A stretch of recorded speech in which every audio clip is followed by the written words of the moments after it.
Ang ganda pagmasdan mga guys, pag sabay-sabay silang kumakain. Nakakatuwa tingnan. Sa gitnang breeding pin mga guys, meron pa yan 3. 2 inahin, 1 rooster. Hindi ko lang pinapalabas kasi nag-away-away sila lahat.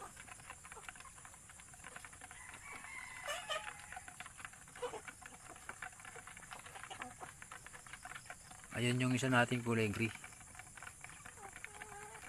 Silang po yun ay iba ang kulay.